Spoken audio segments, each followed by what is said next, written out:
I see you're on that hype train, Chili.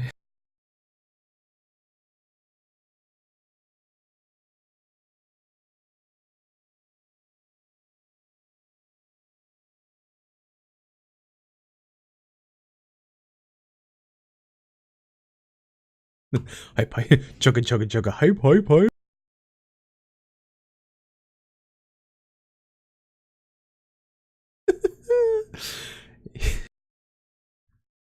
Yesterday, I was streaming last night playing PvP, and I was just telling people like people just wanted to know like stories of like should I've been um in Florida because I live in Florida, and you know I got pretty sure I got punched by a meth addict yesterday in the shoulder, in the clavicle.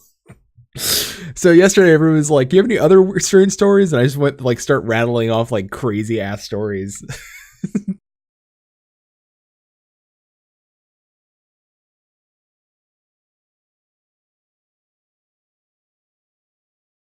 Fucking this place is hacked up.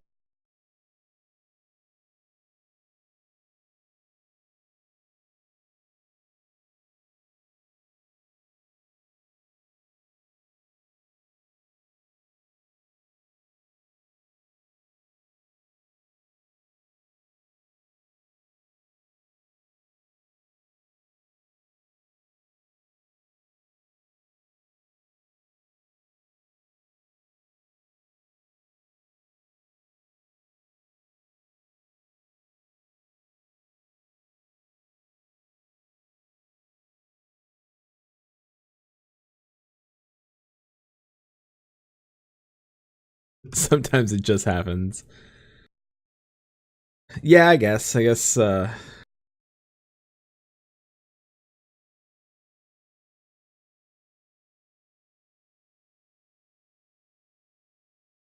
rally about my old Texas story earlier during a chain for some reason. Your Texas, I may need to go listen to your old Texas story.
Well, Fanny means something else in England.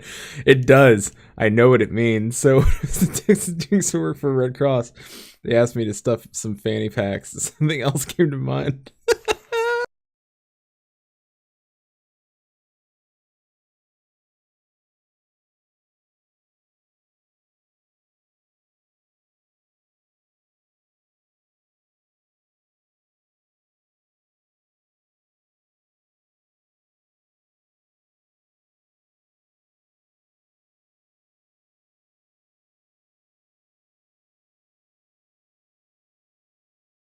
I was talking to Shin earlier.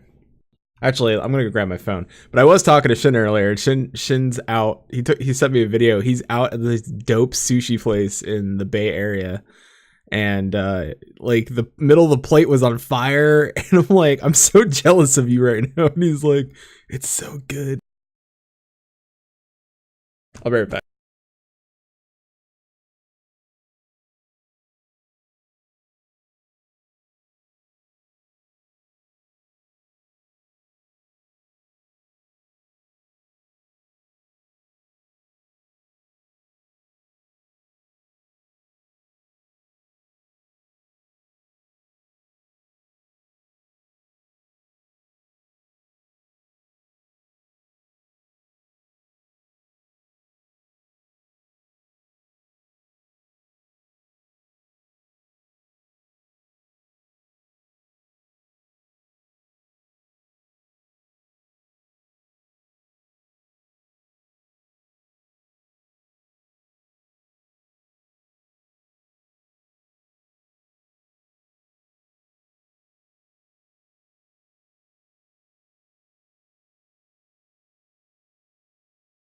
That sounds. I'm back, by the way. That sounds delicious. I can't have, like. I mean, I know what it is. I just can't. On my diet, I can't have carbs. But I've lost weight. Like, I'm down 20. Yeah, I'm down 20 pounds. I do my weigh in tomorrow, so I should be around 20 pounds lost so far. So it should be. So I'm excited to see where I'm at in like 1 month.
I also haven't had good Xmas pudding in years, as most of them include nuts. That's right, Chili. You're forget Chili. You're allergic to a lot of things.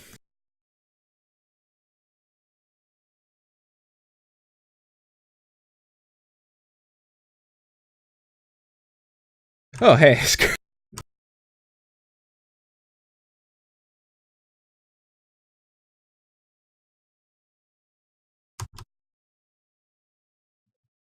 Hi. I'm like talking to chat, not talking here because I'm all deaf and muted.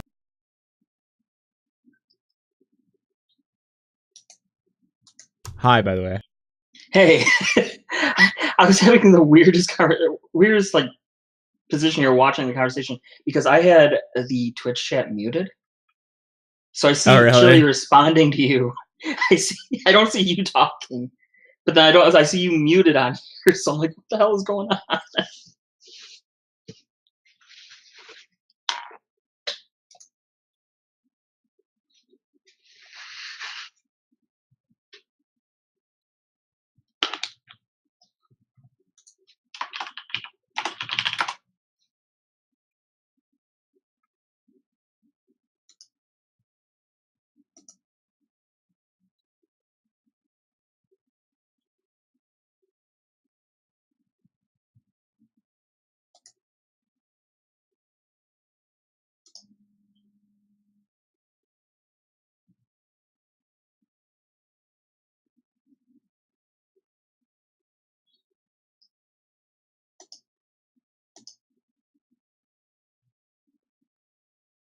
I think it's recording me now. There it is.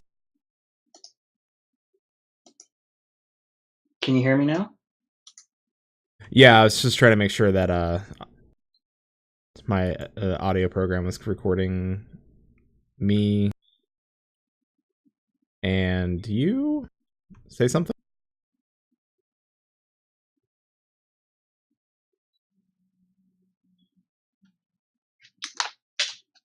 Okay, yeah, it's recording you. Okay. Yeah, uh, the it cuts presence. out a little bit here there when you're talking. Does it? Okay, hold on.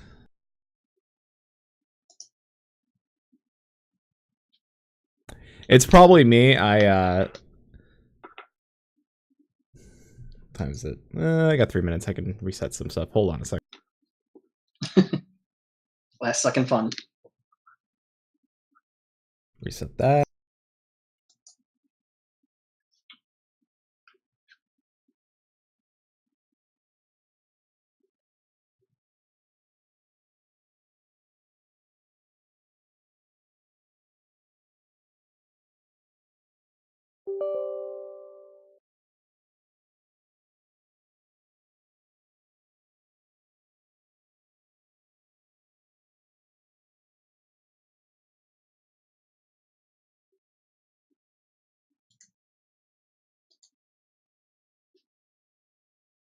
Welcome back. Thanks.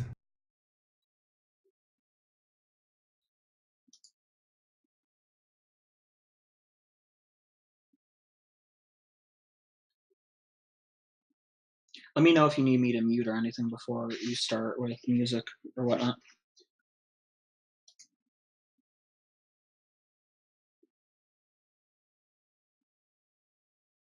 I got it. I got this on lockdown.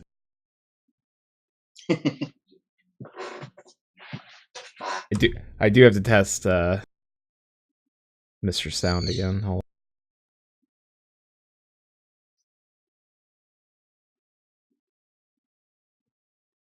Final Fantasy. There we go. Good. Final Fantasy. He's working good and well. It sure is.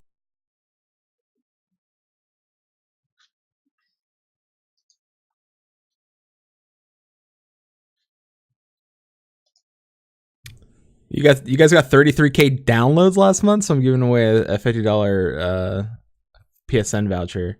Bruh.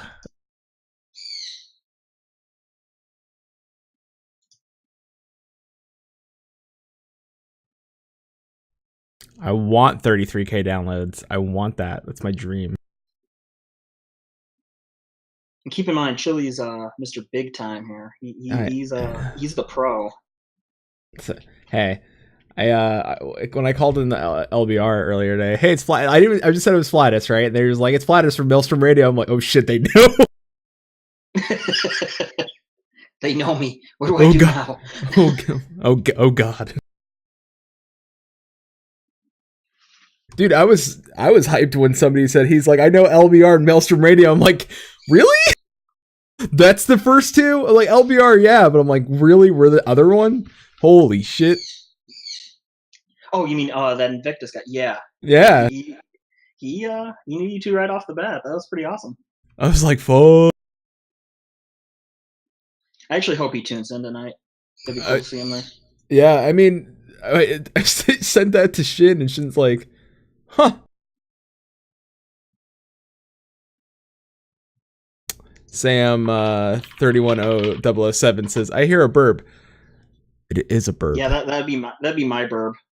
My burp is the added guest that nobody knew about. It's okay. It's the Yol.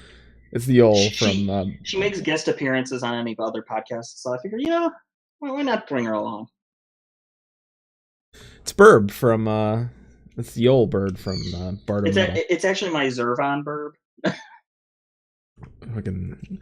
Don't talk to me about RNG mounts because I never get them. I rolled into Bismarck, right? Rolled into Bismarck. One new person, only one new person. I was like, cool. Nobody else rolls on him out besides me and the new guy. New guy gets it. I'm like, fuck my life. Yep. I know your pain well. All right, it's 9:01. Let me mute you and get started. Okay.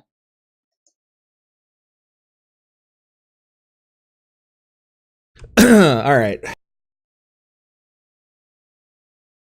Today is Sunday, July 9th, 2017. This is episode 44 of Maelstrom Radio.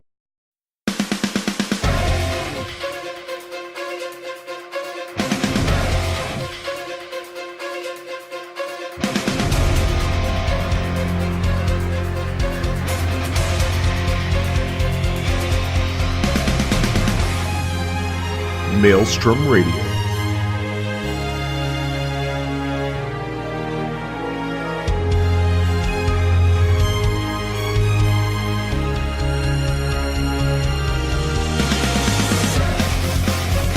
With your hosts,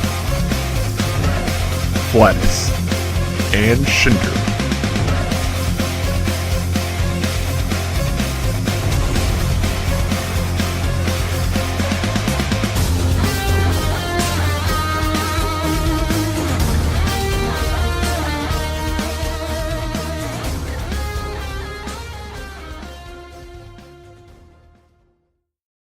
And welcome everybody to Maelstrom Radio. My name's Flatus.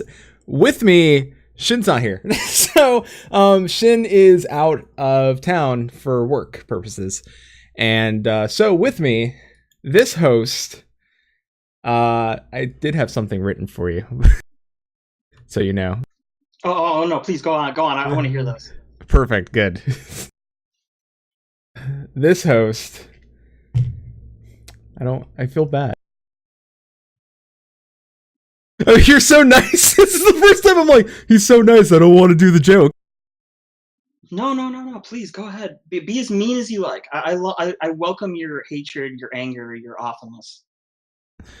All right. Fine. All right. This host has spent more time waiting in queue than he has playing the game. It's Scarlet. It's true. It was more of a true statement than an actual harsh joke. I'm sorry. Yeah. It's more of a... I'm sorry. Sorry. It's all good. It's okay. Listen, sometimes I just make just poignant observations. Hi, everybody. Welcome to Maelstrom Radio. My name is Flatus, and today I have a special guest. It's Scarlet. And Scarlet, tell everybody who you is and what you do. Who I is Scarlet. You may know me from other podcasts like Phoenix Down Radio. You may know me from Twitter. Otherwise, you ain't gonna know a damn thing about me because I'm not on regular podcasts normally. But today I'm guesting, so you know what? I'm here. Let's have a good time. I hear maybe you do like freelance writing for a certain site. I wouldn't say writing. I do freelance, but not writing. But yeah, I work with the community stuff on IGN.com, so I do have some connection there. Yeah. So, you know, and he's got a bird. So just so everyone knows, a bird that will guest in this podcast throughout tonight. Yeah. You know, say hi to Ruby. That's a great name. Yeah. What type of bird is Ruby? She is a sun conure, so she's really beautiful, really small, but really, really loud. I'm loud and gorgeous. Pay attention to me. Essentially, yeah. All right. Good enough. She agrees. I'm not. So I'm still out there. So let's jump right into well, it's really just me. I really have nothing. Shin's not here, so we started streaming more this week, and I developed a schedule. I said I was going to do that last week, and I did that, and I posted it, and I adhered mostly to that schedule. Other times than when I'm stuck in Florida traffic, or when I got, surprise punched by a meth addict. So that did happen. It happens every day. That part is true. I was going into 7-Eleven, and a drunk or meth head was like, "Bah!" I was like, what the fuck? And then he just punches me in the clavicle because he missed my face, luckily, and then he jumps into a car and takes off. So that was my yesterday. Wow. Okay, I've gone to 7-Eleven like every day just about for about 10 years, and I have never been punched by a meth addict. So I want to give you kudos on that. You found something unique on a random adventure to the convenience store. Bravo. It's not every day that I get punched by a meth addict, but when I do, I make sure that it's both hilarious and on Twitter, and also the sheriff was very nice. Well, that's good. Yeah, they're like, do you think we're gonna catch this guy? They're like, probably not. You know how many meth addicts are in this pump? I was like, good point.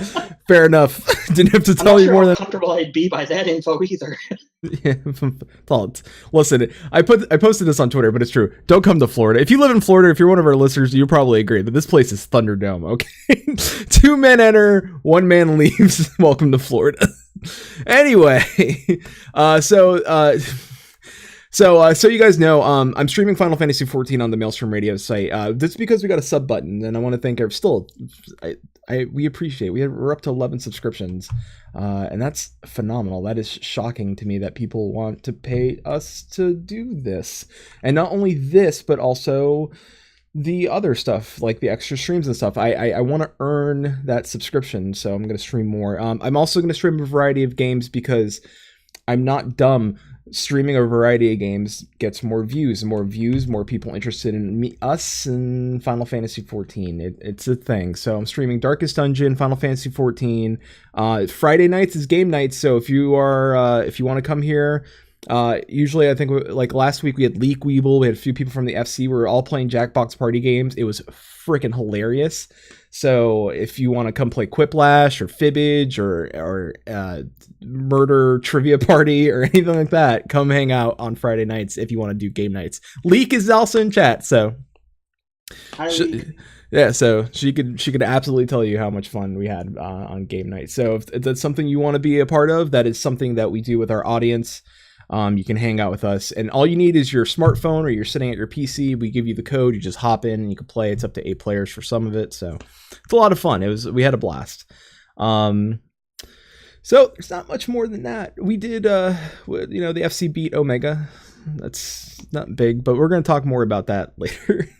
Right now, the only news that we have this week that I saw, and if Scarlett, you can always hop in and tell me if there was anything else, but I didn't see anything else, that there is going to be a live letter for the producer on July 15th at some ungodly time in the morning.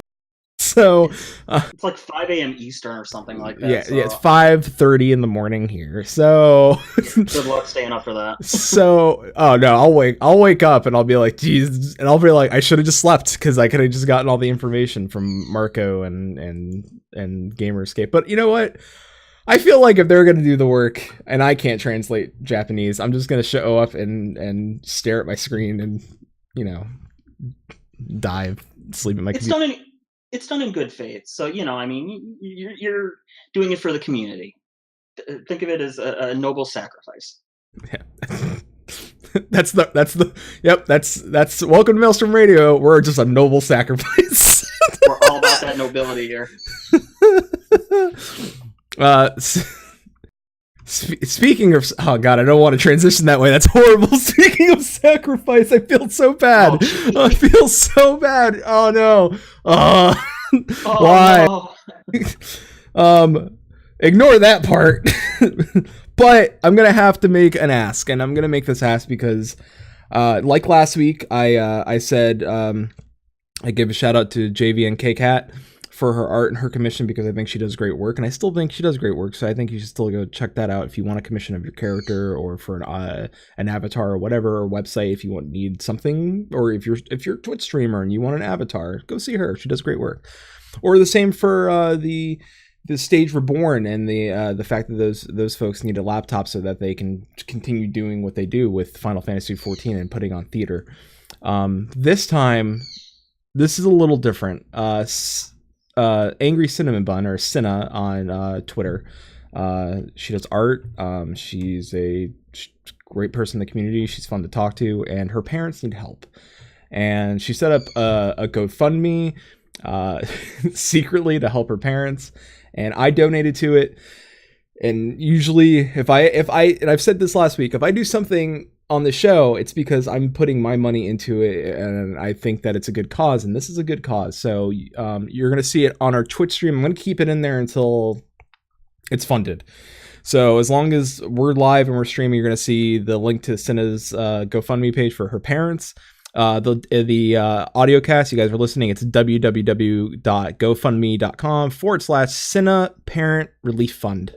That's all one word. Go in, give $1. If you can't give money, and I understand some people can't, share it. Just share the link and spread the word, because the one thing I like about gamers and the gaming community and any doesn't, I mean, we have some of the biggest hearts. I mean, you look at Humble Bundle, you look at Extra Life. There's never been a time where I've ever looked at like what gaming communities can do and donating money. So this is somebody whose parents are deeply in need, and $1 helps, sharing helps, word of mouth helps, everything helps. So do a good deed, spread the word, give $1 if you can, and help somebody out. Yeah, because I mean, Cinna, yeah, I know her as well through Twitter, and she's always been really friendly, really kind to everybody. She does a lot of great commission work. She contributes a lot to the community as well, and she's helped out others. So it's kind of one of those situations where, help out one of your own. And yeah, if you have the money, if you have the opportunity, even if it's just sharing a retweet or something like that, just let the message be known. Yeah, absolutely. Anything helps. Like, I don't think like, well, a dollar's not gonna. A dollar helps. Like, that's $1 closer to the thing. Or like there's power in words, my friends. There are very much. Listen, I do a podcast. I know this, for example. Like, there are very much power in words. So if you think spreading the word is not gonna help, it absolutely does. Because even though you may not have a dollar, you may have a friend that's like, hey, that's a good cause. Here's a buck. They may not even know her, and then some people are just generous and reach in their own pocket and just give. So that's where we're. Yep. So, speaking of helping, let's help ourselves to talking about Omega, because all right, woo, man. I was listening. So rare that I ever say that I listen. You know, I'm like, I listened to this podcast earlier today and did that. Like, I don't want you guys to think that I'm basing my opinion on somebody else's show and what they do. But I did call into Limit Break Radio earlier, and I'll share my thoughts with the entire, like, the raid as a whole. But I did break it down by boss, and we'll talk about the mechanics and the difficulty and the fights, and is it fun. But I think we should before we talk about Omega as a whole thing, let's jump in and talk about the thing, and then at the end we'll kind of talk about raid structure and stuff like that. Is that cool with you, Scar? Yeah, it sounds good to me. Perfect. Let's jump into Altiroit, which is actually supposed to be an old man from Final Fantasy V who summons the serpent. So I was a little confused. I was waiting for an old man the whole time. I was like, where's the old dude? Apparently, no. They just changed names. So very first boss in there. What did you think of it? Mechanics wise. Well, I should say before the fight even started, I actually wasn't 100% sure we were going to FF5 with Omega. But really? I wasn't before the fight. I saw the Altiroid before, in the cutscenes before that, and in the instance before that. And I was actually thinking we were going to fight something like Evray from Final Fantasy X or some of the other games like that. All right. That was my first guess. But then we got to the fight, we got Altiroid, and I'm like, okay, we're doing FF5. We're good here. So I got instantly excited because, like, okay, they're doing this. They're actually going to start referencing the other games in the series for this raid tier. So I was really excited. Yeah, I am as well. Like, I know a lot of people sentiments are they're reaching into the nostalgia bag, and that's fine. I get that sometimes you have to. I think a lot of it is, I want to say a lot of this may be due to the 30th anniversary of Final Fantasy, between Ivalice and now Omega. I think that may have played into their thoughts of designing the raid tier going into this expansion a little bit. Yeah, I'd agree with that. It kind of seems like it's a bit of a letter of love, this expansion, towards some of the older games in the series, and matches up pretty well timing-wise with the 30th anniversary. So, yeah, I could see that. Yeah. So, that being said, also, real quick, I'm not going to spoil the story, but man, my dude's back. And anybody that listens to the show, you know what I'm talking about. Yeah. I'm just going to say that certain interactions between said dude and other said dude are the best part of the raid so far for me. Yeah, that's probably, same. Or what did I call them on Twitter? And Hall and Oates. I was like, yeah, it's like to tell. I don't want to say. Well, he does look like Daryl Hall with that feathery hair. I'm just saying. I could see a slight resemblance there. Yeah. Right. And then like a blonde Oates. Blonde Oates.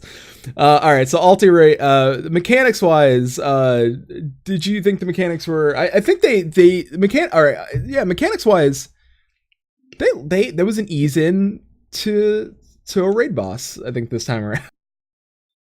Yeah, I would say it was pretty simple mechanic wise. A lot of stuff we've more or less seen before. A lot of AoE dodging. If you could do most of that, you were fine throughout the fight. And even if you did die or make a mistake or two, it was really easy to fix it and revive and still get through without any wipes. Yeah, and you're not lying about that. You could easily tell that they put a lot more thought of the type of difficulty, like the tuning, and you could tell like the mechanic, like since a lot, like, and Shin and I discussed this, like a lot of the dungeons were very mechanic heavy. Like even look at Bard of Metal, where the second boss is just a mechanics boss. Like so they are really getting on their game of, we have to make tight mechanics, like, because you can't make, like, go in and say we're going to start making better mechanics and then not deliver on that. And I think the fact that they even attempted a mechanics boss, like something like Bard of Metal, is a good sign of where the raid's going to go. So Alter Roit was an ease into what is a good starting raid boss. So I will even say this, like, if you're afraid of raiding, if you've not raided, or I would say Alter Roit, probably I would say go take it a chance. It's easier than EX, Susano, or Lakshmi, because we did it first day. Like, we grabbed the FC, we ran in there, and that was like, we did all 4 bosses in that day. I think we wiped the most on the last boss, and we'll get there. Yeah, I'd say that story mode is story mode, and it's a great opportunity if you want to get the story of Omega started. This is the way to go through it. You can pug it if you need to. It's more fun to do with an FC or group of friends if you got them around. But either way, you can get through it pretty fast. My group ended up going through all 4 in about an hour and a half. We didn't end up wiping, but we had a few deaths. But yeah, I mean, it was relatively painless. Oh yeah. So what did you think? Like, we talked a little bit of the difficulty, but did you think it was? I mean, did you think it was a good starting point? Do you think it could have been a little more difficult, or do you think that was like perfect? This is like anybody that's ever had fear of raiding or like raid anxiety, like this was a perfect jump in. I thought it was a pretty good jump in because, well, like I said, there were mechanics that you could miss and mess up on, but a lot of it was dodging. And if, God forbid, you did mess up on them, it was pretty forgiving about fixing it. We had a point in the fight where it has like one of those attacks that drops everybody's HP really low. We had a point like that in the fight, and the healers didn't get the heals in time. A couple of people died from the next attack, and we had like 4 people left. We still got through the fight without any real problem, and we were able to recover. And I mean, our group wasn't it wasn't a casual group. I would say it's more close to a regular raid group, but even for people just starting out, people who have no experience in it, it's a type of fight that really can let you get into the swing of things. Yeah, absolutely. And it was stuff like mechanics you saw all the time, like you get close to the boss, avoid pushback, avoid, dodge the elementals like the orbs and stuff like that, just to make sure you're not getting hit. It's a simple fight, easy to get into. So was it a fun fight? I'd say yeah. I'd say it was a nice little like starter boss dungeon, like starter boss raid. I liked it as an initial fight because it kept you moving throughout the fight. It wasn't a fight where you kind of just stand still or just do 1 or 2 things. Like if you go back to Alexander and A1, the first fight was really boring, and a lot of it involved kind of just standing around hitting the boss, or 2 bosses when the second one came out. But this fight was more like you could move around throughout it. There was a lot of everybody you kind of had to keep on your toes to avoid the AoEs, and I thought it was a pretty enjoyable time. Actually, I will say that a lot about the Alexander fights. I'll even say that a lot about the like. I know someone's gonna say blasphemy, but I'll even go back to the old Bahamut raids and the Binding Coil. A lot of those fights.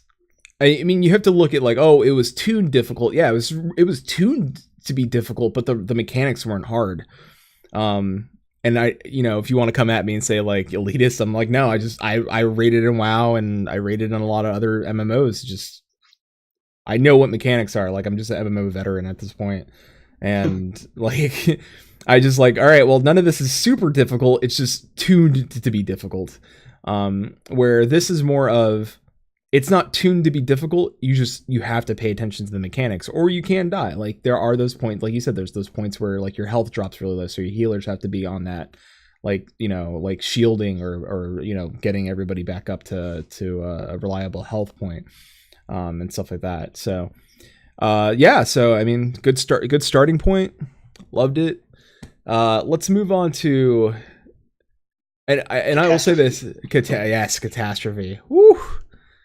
Man, I saw this guy. I was like, hey, I was like, that's cool. We're fighting assists. Let's get in there and see what this guy's doing. And I saw the little button. I was like, oh snap, gravity mechanics. Let's see what's going on here. Yeah, my first reaction to the fight was that we were finally getting our hentai fight of the tier. Earlier than expected, but we were getting one. And there were a lot of tentacles in this fight. There were. But I actually went in this fight. I had no clue what I was doing, and I saw the action button, and I was like, you know, I hated Vril the first time I did. I didn't know what I was doing with that. I don't know what the hell I'm doing with this. Fuck it, I'm gonna try it anyway, and let's see how it goes. Yet again, the mechanics here were super interesting, and I loved it. I thought it was super interesting because it's like now they weren't playing on, here's the ground and you're just using this to avoid crap. Now here's the ground. Oh, also we're gonna throw stuff that's up above too. So now you have two different levels of you be on the ground, but there's like like we figured out there was one safe spot in the middle to avoid all of it. Mm-hmm. You had to like run there. It was like regardless if you were floating or not. So yeah, it was like Leek had it right. Loved working out the gravity. Yeah, like you had to figure out like when was the best time for me to float and when was it time for me to stay on the ground. And I thought that was really interesting. Yet again, playing with that and then the use of the whole arena, which it wasn't like, all right, you tank the boss on this side, but like I was watching like when he would do the line AoEs, like based on where people were sitting, the conal.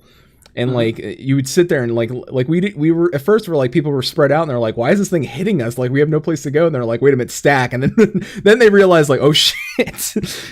Then it's like it gave you like a little bit of space on the left and right side.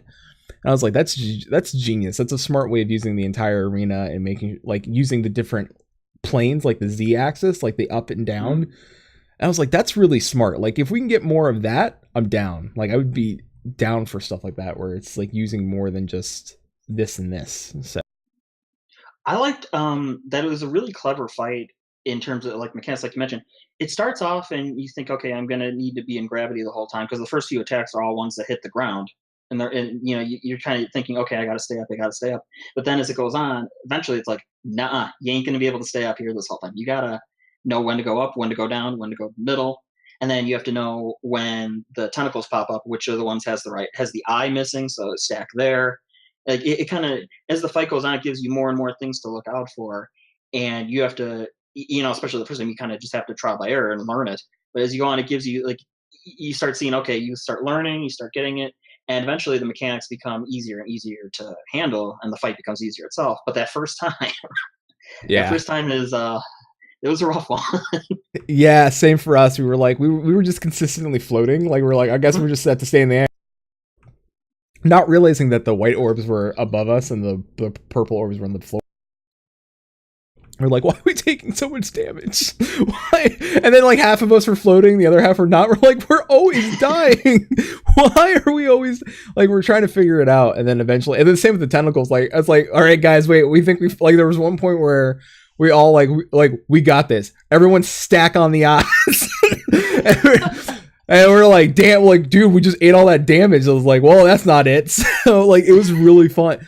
Like, yeah, you're right. And once you figured it out, then it wasn't so bad. But like when you start realizing like, oh, they were playing, like we had it like one of my FC mates rolled through and it was like, all right, he found like a guide and it was like, all right, yo, the white, like, because we couldn't figure out the white purple orb thing for the life of us. We're like, oh, wait a minute. He's like, they're on two different planes. And we're like, ah. So that's when he discovered that there was a hole in the middle. And he was like, stand right here. I'm like, in this little sliver. Perfect. So the mechanics were great, but the difficulty of the fight, do you think it, yet again, do you think it's just another, like a nice step up from where Alter Roit was? Actually, I think it might even be a little too easy as a fight. And let me explain that one. You know, the tentacle eye mechanic. Yeah. Our group went through that entire fight. Nobody knew that mechanic. Nobody followed that mechanic. About 4/5 of the fight, it took us to realize the up and down mechanic with the gravity.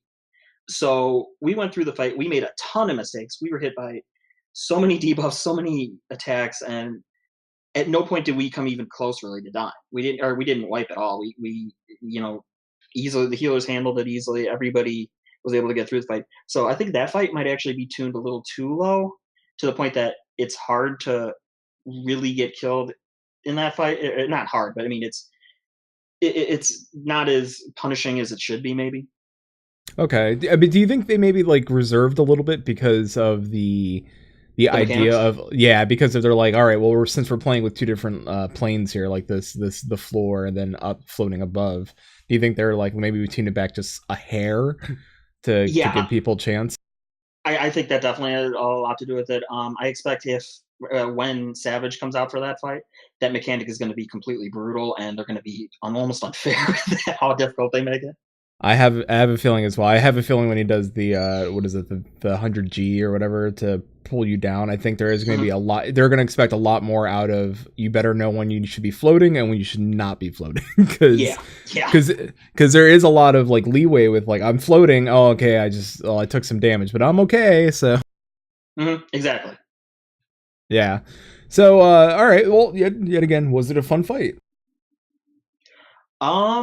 Yeah, I'd say so, more for watching how badly we did running it than anything else. Like, the mechanics are okay themselves, but it was kind of fun just watching the comedy of errors occur on screen. Agreed. Yeah, I think it was more fun with the group trying to figure out what the hell was going on half the time versus like I think the fight was fun. I think the hilariousness of us trying to figure out the eyes and shit. All right, well, that catastrophe. That's pretty much what like catastrophe. I think was pretty straightforward. There wasn't much with catastrophe, but the next one. Yes. The Queen. Woo! Halicarnassus. Oh boy, what a blast! Loved this fight. God. That was by far my favorite fight of the four, and oh god, that was so much fun. Yeah. So real quick, Halicarnassus. If you have not done this, this is I would say if you've not stepped into raiding yet, do it for Halicarnassus just to see this fight. It is so intelligently done. Like I was raiding in Warcraft when Karazhan was the thing. We did and I thought the chess game was fucking genius. I'm like, no, this beats the chessboard game to me. So, and if anybody you played WoW, you're like, chessboard, oh, I hate that fight. But I'm like, you don't jump into machines and play chess. This is on a different level. You still fight the boss, but you play a board game while you're fighting the boss. And it's genius. Not only one game, you play several board games. Yes, several, the ones on the floor, and then you go in the special area in the Aether Terror, and then you play the little maze-like game. Which has RNG mechanics depending on where you're placed, and you have to try to figure out like, oh shit, I'm in the back corner, and I got to figure out how to get to that side now.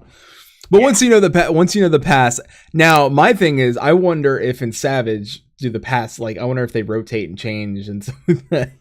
So that would be to me, I think in Savage that would be an interesting thing to have them spin.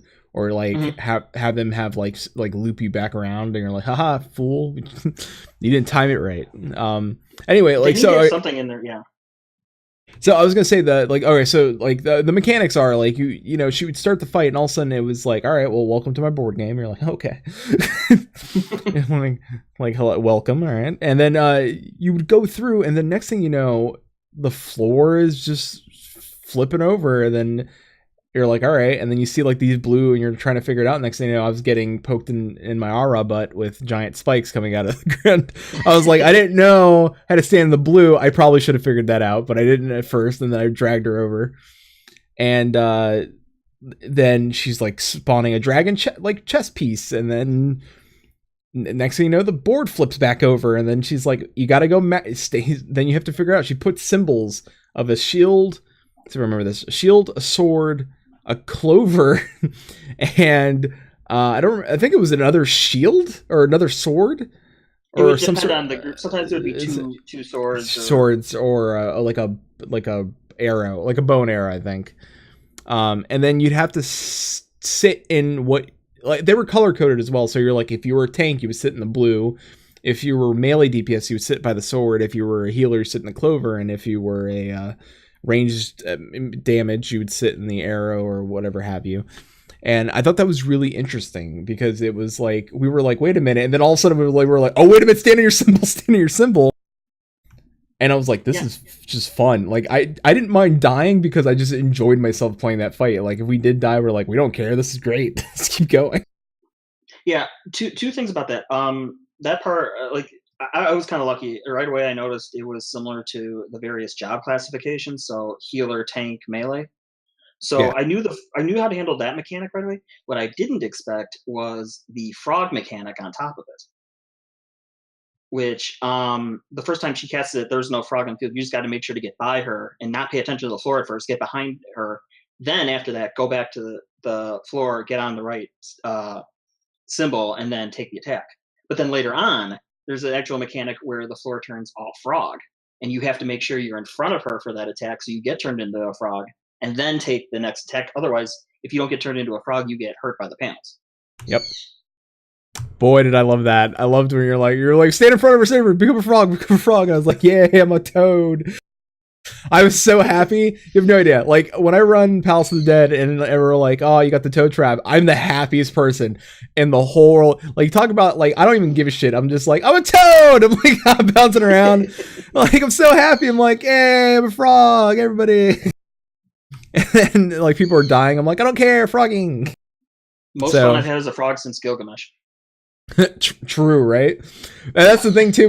We saw the frog mechanic, and the thing is, like, my friend, he's in the FC. He was like, Halicarnassus. He's like, when he saw the name, he's like, I wonder if she's gonna turn us into a frog. It's like, I was like, yeah, that's right. She does turn people into frogs, and we're like, she started turning. Actually, Halicarnassus was, for the people that played 5, Halicarnassus was actually a dude in 5.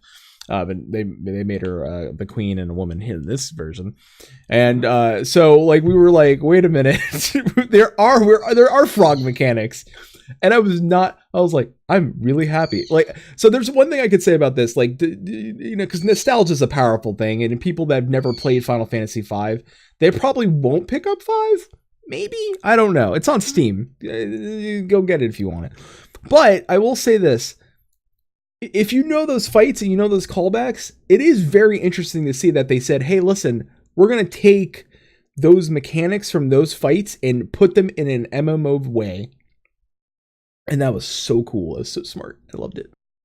I think it was nice because, you know, for those people who hadn't played 5, it was just, okay, this is a cool fight, and, you know, I like the mechanics, whatever. But for those who had played the game before that, there was that added touch of, you know, oh, I see what you did. I see how you put that in. That's clever. That's clever. I like that. leak in chats. Same mate, jump forever. See, it's right. Jump. You know what's up. Frog time, good time. So all right. So Halicarnassus, the difficulty of Halicarnassus. What did you think, difficulty wise? I thought it was tuned pretty well, to be honest. It was a fight you could wipe in, especially with the dragon ad. If the off tank didn't take that one up, it could really cleave the entire party and really just waste. I actually had a couple of pug parties after my first time through, got wiped through that. But the actual fight itself, I mean, the mechanics were fun. They were punishing when they needed to be. You kind of had to figure out as you went along what you needed to do, but you could figure out. It wasn't like so confusing that nobody knew what to do the entire fight, like with Catastrophe. So I thought the fight was all around excellent. Yeah, Halicarnassus to me is a perfect example of what a great raid boss is. Much like how I praise Ozma, Halicarnassus is that level of awesome. Where Ozma was like had this RNG mechanic with the sphere and the changing and everything like that. Halicarnassus very much had the same thing. Also, I mean, it was different levels of gameplay types where, you know, you had to choose between like moving Halicarnassus one way, and then you had to dodge like AoEs, and there was only one square open to you, and then you had to dodge her AoE with it, so you had to tank her in the perfect spot, and then you were teleported to the sand maze and figure that out. So it was a smart fight. ingenious fight, and also still more kick throwbacks and nostalgia to and the interdimensional rift, because with Halicarnassus we did see and for those of you who don't know, like the tower, the castle, the tower, the Halicarnassus inside, and then the desert are all part of the interdimensional rift from 5. Like those are all throwbacks. So you may think they're like, oh, these are just places, but they're all callbacks to 5. So just so you know where we're heading. And I think we both agree that was a fun fight. I don't think you would disagree with that. Oh no, absolutely. That was my favorite fight of the 4, and for one of the better story mode fights in the game. Period. Oh yeah, for sure. Yeah. So and last but not least, this just jumps us right into something I didn't expect. Like I knew. Which is weird to say, but I was like, all right, I wasn't expecting this person so soon. But Exdeath. Yeah. I was shocked. I was like, I thought that would have been the last guy. Yeah, I expected it would either be the second tier of Omega or the final tier next to last fight. Like before you fight Omega itself, you'd fight Exdeath. But to get Exdeath as the last fight of the first tier like that was like, oh, holy shit. I did not expect that. I did not see that coming. I was just really, really excited. Yeah. Now, Exdeath mechanics, yet again, pulled from the game, if you remember how his fights went. We wiped, like, the first 3 times, or, like, instantly. We're trying to figure out, like, me and the other tank were just, like... I'm getting a stack of lightning, and I'm like, I don't know what's going on, and like it still said like we're like Thunder 3. I was like, all right, then I'll watch the other Thunder 3, and the other Thunder 3 happened. And I was like, this one's different. Why is this different? We get not like we're like trying to figure it out. We're all yelling at each other. We're like, then my one friend was like, he was doing Fire 3. He's like, he's doing Fire 3. Hold on, and he was like, boom, and he's like, now he's doing another Fire 3. He's like, what the fuck? And then he hits it in a different way. He's like, I don't get it. He's like, I just don't understand. He's like, we're all like, is this all a translation, like a localization error? Like they just fucked up, and it's like, wait a minute. Nope. They did the thing where like, wait a minute. He's sucking power from the void, and when that happens, it's AoE, and if he does just cast it, then it's single target. Oh. We're just dumb. We're just like none of us paid attention to the fact that he was just sucking out void juice. Yeah, our group made the same mistake. I mean, we didn't wipe, but we came really close. I mean, at first we were like, what is the difference between his attacks? Which attacks are we supposed to go one way for? Which ones are we supposed to go another way for? Why am I frozen all of a sudden by this Ice 3 attack? What the hell is going on here? And it was kind of cool though, because I mean, he kind of says it, and you kind of see the little difference in animation when he touches the void and the void power going through him and everything. But it was still kind of cool, and especially when you're first trying to do it, you don't really know what's going on, even if you have the FF5 reference. So it was a fun little challenge and a little set of confusion early on.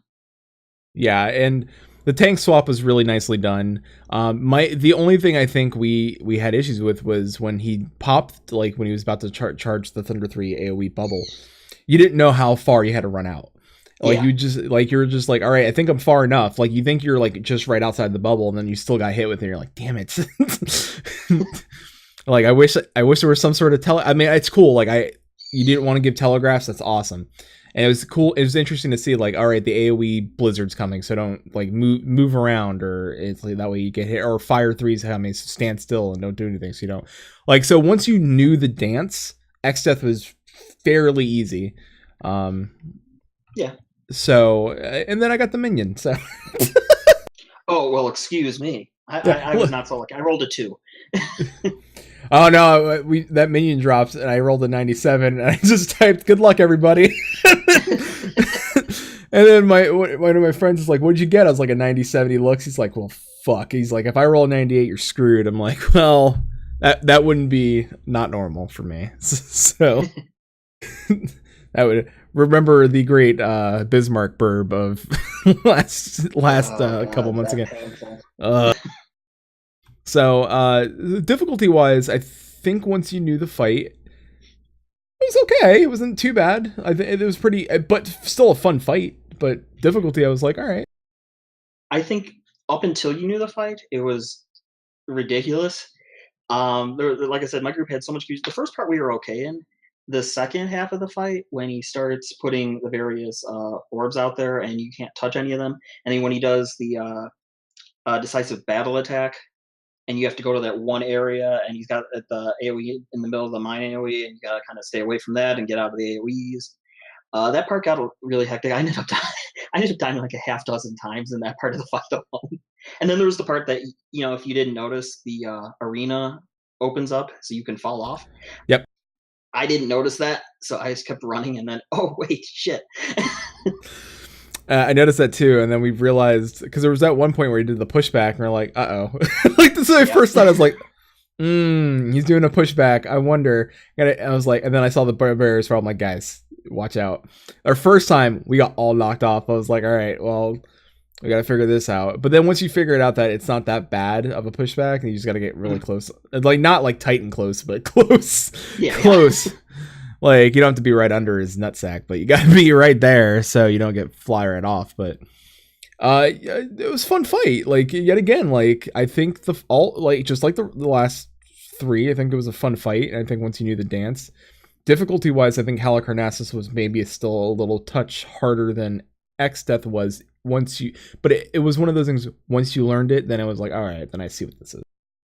Yeah, I'd agree with that. Exdeath is, again, like I said, until you understand it, it's a little more confusing / difficult. But once you get the mechanics, it's, okay, that's nothing.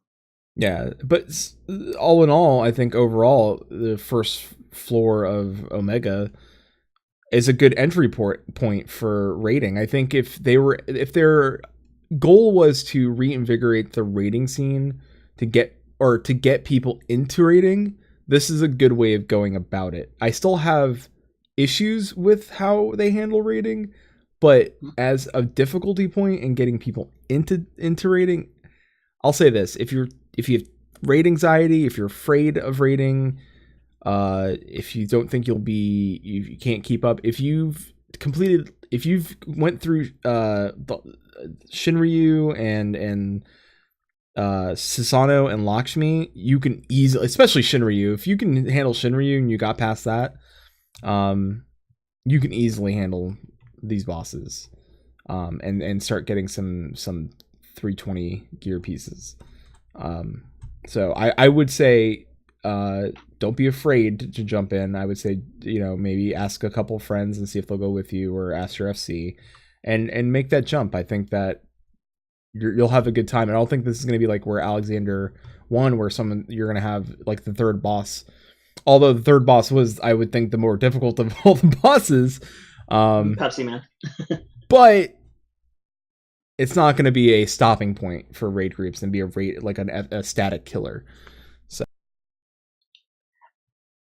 see, I'm kind of two minds of it. On the one hand, I think story mode version of it, the version we got here, is definitely more friendly for casual players and people who just want the story, people who just want to go through the fights, want to see what happens here, what the story is with Omega. I think the fights are fun. I think they're engaging enough to keep people invested in doing them again and again. For raid purposes, I don't know how much it's going to tell us, because the Savage mode is likely going to be a lot different in terms of the fight structure, in terms of how the mechanics work, in terms of how punishing it is, especially in terms of how punishing it is. So I think we're going to have to wait until we see until we see what the Savage mode is like, in order to get a really good idea of what that raid content is going to be, especially if you're a hardcore or midcore raider. The mode we got here is probably just kind of filling the gap for a couple of weeks, but the mode you're really looking forward to is to see how hard this is going to be, how this is really tuned in a couple of weeks. Yeah. So I we have other stuff on the docket, don't worry, but I do want to talk about this a little bit. This is why I called in the LBR. And Scarlet and I talked a little bit before the show about this as well. I come from raiding scenes where I'm very much like, I love scenic views and stuff like that, and I described Omega perfectly, and I know this because LBR is like, that's the most perfect analogy we've ever heard. I was like, I got praised by LBR. Everybody, look at me. Just kidding. Fucking trumpets open, the salt primal, like Mr. Nero himself is like, fucking, that's smart. But I was right, because what this was is a 90s movie about being in a video game. And I'm not wrong about that. But I will say this, like, I think they had an opportunity to let us... I get that we're in the Matrix or whatever the hell have you, like we were all jacked in and we're just teleporting to these fights, but I think it would have been cool for us to explore like this digital like Deltascape or whatever and have us run up to these bosses, and I think that would have been really cool. And I still feel like I like the Alliance raids, and I wish we had what we had with the Alliance raids, where we travel from point A to the end point, and it's like we see all these zones and these beautiful vistas and stuff. Like I wish that was in the 8-man raids. And if Shin was here, Shin would be the first one to be like, oh, mobs are pointless or useless. Like, I mean, they're not if they're dropping materia or if they're dropping glamour pieces or stuff that random drops that could be feeding the community into wanting to be like, all right, well, let's, like, for example, and I'll say this, there was a glamour, like what Warcraft considers or glamour. There was a shirt, right? And it was a pink shirt, and it was the only pink shirt in the game. It dropped off a mob, off a dog, and the dog was in Icecrown Citadel. And if anybody in chat, if you played WoW, you'll know what I'm talking about. But it was on these two different dogs. Like the female zombie dog would have her pink ribbon, and if you, and it was such a low drop, it was like 3% drop chance. That shirt would sell for millions of gold because it was sellable, but most people kept the damn thing because it was so rare and everybody wanted the pink shirt. And I'm like, that, like stuff like that, you don't think people will continue to raid your raids after the fact?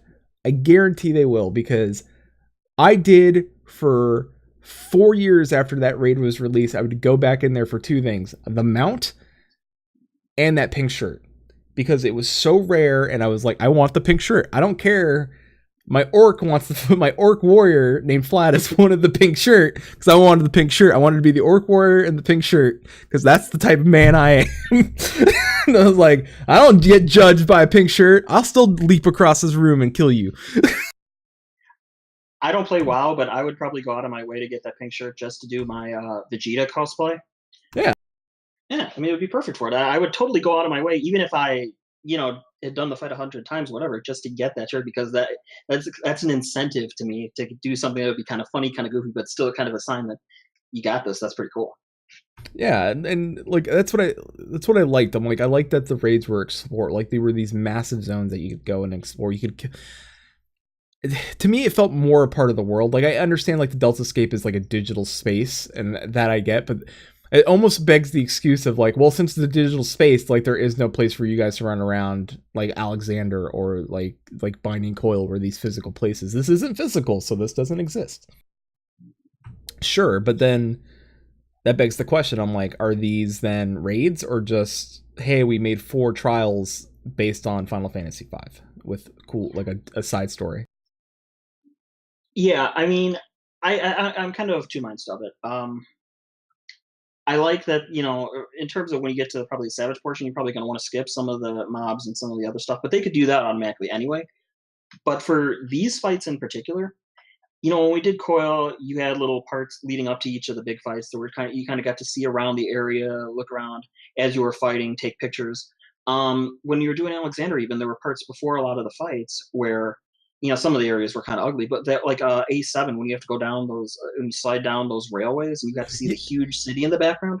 Yeah, we were playing Sonic from Dreamcast. You're right. Exactly. You're skating on the rails. Yeah, exactly. But I mean, that part is like really fucking cool, and you see that, and you're like, okay, you kind of get a sense of where you're at. It helps the ambiance. It helps with get in tune with the environment that you're in, and I feel like they could have done that with this. Because you go in the castle, you're on top of the castle, you go in the dungeon, you go inside the castle, and then you do the final fight. Why couldn't you had some like areas walking from one place to the other, or running from that place to another, having a few fights? Maybe God forbid Gilgamesh comes in at some point because FF5, just to stop in before the fight with Exdeath. You could have little things like that that would add a little more immersion to it and a little more excitement to the fight, to the whole run, instead of just making it here's your fight. Yes. I will also say this, like, speaking of Gilgamesh, like, I remember someone, and it could have been Yoshipi, I don't want to quote that, but I remember someone saying, like, oh, Gilgamesh would make an appearance, and I was thinking, I'm like, you know what? If a famed warrior that would be able to jump through rifts showed up anywhere, it would be in this raid. So, yeah. So if I suspected that we would see Gilgamesh anywhere, it would be here. Now the question is, do we see Greg Gilgamesh, or do we see a different Gilgamesh? That's my question. Like, it's still Gilgamesh, but a different version of Gilgamesh. That's a good question. I could see arguments for either one. I'd like to see Greg that we get in the game right now, just because I think it would be kind of fun to have a little interlude in the fight before Exta. Oh, here's Greg coming in. What am I doing here? Oh, well, fight you anyway. Have a little instance right there, then go off, then fight Exta. I would love that. That'd be kind of like, just to be like, hey, it's you, or like something like he points out, he's like, or it'd be funny if it was, since it's from a different point in time or across space, I wonder if it would be a point where he's like, it's the same one, but he doesn't recognize you yet because he hasn't met you. Because it's like like, that'd be interesting. All right, well, yeah. So I mean, and listen, that to me, like what I was saying is just, it's a thing that they could fix legitimately in the future. Like I don't know how they spend their funding or their development or anything like that. And I know Shin would probably be proud of me for saying, like, I don't know how they spend their development money and where that money's going. So I will say this. If it's a time constraint to do that, and you're building, and I've said this before, but if you're building new products, or I'm not products, but new content for us, if you're letting people skip, that's fine. I don't care. Like we were, Shin and I were supportive of the jump potion. Shin a little less than me, but still, we're like, it doesn't affect us in the long run. But you have plenty of content, tons of content between level 1 and level 60. You're selling jump potions. If you're making new content, please, for every player that is level 70 right now, concentrate on the end game player base. If you're going to do stuff for the gold saucer, that's one thing, but if you're going to do stuff that's actual content, make sure it's for the people that are at level 70, to give them something to do that holds their attention, that makes them want to stay in your game longer. Because I have a theory, and if you're a Buffy fan, it's not bunnies, but that Warcraft, and I say this as a player and watching, I still watch Warcraft news, but Warcraft's development cycle is changing. And it should be worrisome for people that play this game, because a lot of people will not play WoW and then come play this and then go play WoW. But now WoW's coming out with content on a quicker scale, and there's already talks of an expansion. And that's, Legion was released last year, and they still have content coming out for that expansion. And if they say that they're announcing an expansion this year, well, announce the expansion but release it the same time frame that they did Legion, and they have content to cover that time gap, that's worrisome. And you can't let us slip, because people eventually won't come back, because they'll just be like, well, I'm getting my content fill from WoW. So that's my thought. So I mean, that's true. They do have to keep in mind that, the people at Blizzard are adapting, and WoW is adapting and becoming a little more like FF14 in that regard, in terms of trying to get content out there a little more consistently. But again, it becomes a thing of adaptation. WoW started to do something similar to 14. 14 needs to kind of take another step, that needs to make sure that they keep their game up, keeps going, and providing content for its players. I mean, yeah, they've done some stuff for bringing, lower level players up to speed, but yeah, they can do a lot for level 70 players. Not only for the raiders, not only the hardcore raiders. I mean, they're doing some stuff now. They got Super Savage coming out in 4.1, but you want to make sure you have content for mid-core players, for casual players, all of which are still at level 70. You've got to address the needs to all of your player bases. Yep. I don't know what that is yet. I even saw on Twitter, someone who played both, still plays WoW and Final Fantasy, was like, I wish there was like in Warcraft, there's a monthly carnival you can go to called the let's see if I remember the name of it, the Dark Moon Fair, And you go there, it's fun. They have mini games. You can get bonuses to like your crafting. Like you can level crafting quick, pretty like get some bonus level crafting levels there pretty quick. You get bonus levels to XP. Like you can get an XP buff there for riding rides. And there's a PvP arena in that place. You can get like cool minions, and they're like, I wish there was something like this in this game. I'm like, I agree. I wish there was something like I want to see more stuff like that. like stuff that connects you and that's fun and weird stuff. Like. So that's where I'm at with that. So, but I'm going to put a pin on that. I'm going to make a whole show. I'm going to make a whole show about holidays and interesting things because I think Shin will have a lot to say on that too. Wait I'm for sure that he show. has a lot of ideas. Because Shin comes from EverQuest 2, and if you've never played EverQuest 2, like every month there's like they still develop brand new holidays for that game. And when they develop a new and the fact that they even spend time, sometimes they even they'll take an old holiday, update it, and GMs will still come into the game and like make things happen. Like, so that's so interesting to me that they'll still do that in EverQuest 2. Like GMs will show up in the game and make changes and start races and throw like costume parties and stuff like that. Like, I'm not saying it's crazy, but I'm saying that's a thing that happens. I love that kind of interaction. I would love to see something like that in FF14. That would be wonderful. Shit, I remember when I you remember like you talk to WoW like GMs and stuff, and they'll write like they're like, by the light of the moon. like I'm like, you're like, thanks for helping me get my lost deleted gear back. They're like, see you, friend, in the adventure. I'm like, all right, take a back step, like one step back, Steve. You're a little too much. All right, well, let's jump into an interesting story about housing on Mateus. There was, there was a buy-up apparently on Mateus.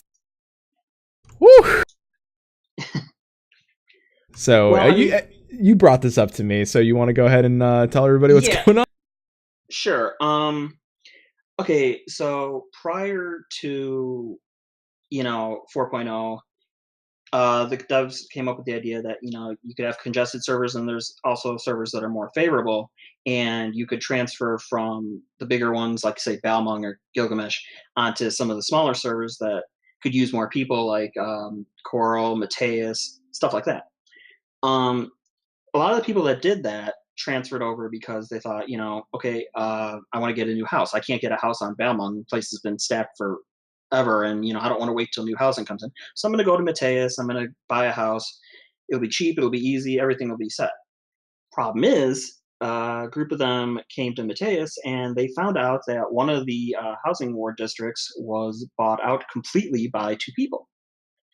And this had happened well before the transfers started and anything else. This is back when Mateus was really a almost borderline dead server.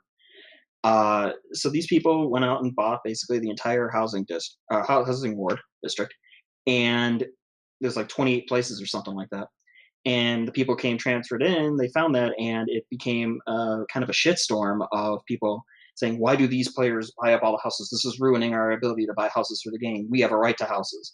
And the players who bought the houses originally were like, well, we bought this when it was dead, and we wanted to play the game this way. There was no reason for us to not do this, so why are you hating on us so much? And it just became this whole back and forth, and it got really ugly. People started insulting each other.